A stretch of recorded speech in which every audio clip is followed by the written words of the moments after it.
isa sa problema ng mga boksingero, pag may babaeng dumating na, Okay. nababasag yung career. Sa dami ng estudyante niya nahawakan, pag may babae na around at na in love, wala na, napakalimutan niya yung boxing.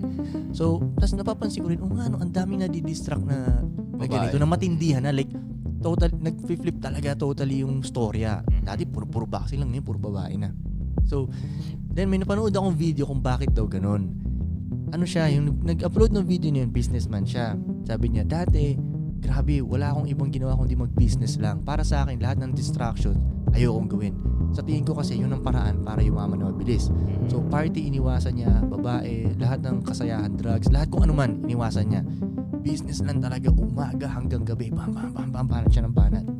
And then, nung dumating yung babae sa buhay niya, biglang nakalimutan niya yung business niya, biglang nag-focus siya sa babae. Ang science daw dun, kasi hindi niya na-balance. So let's say ito yung parang stick, di ba? Nag-business lang siya na nag-business. Hindi balance, nakaganyan. So nung dumating to, biglang gaganon daw yan. Flip. Ang dapat mo daw gawin, i-balance mo lang na ganyan. From the start. O business, lifestyle. Para pag may dumating na babae, hindi ka tarantang gulay masyado dahil sanay ka namang may babae. Diba? Isipin mo, ang tagal mong hindi mong mabahay dahil business lang. May dumating na maganda bigla ngayon na type mo talaga. Biglang baliktad na gano'n.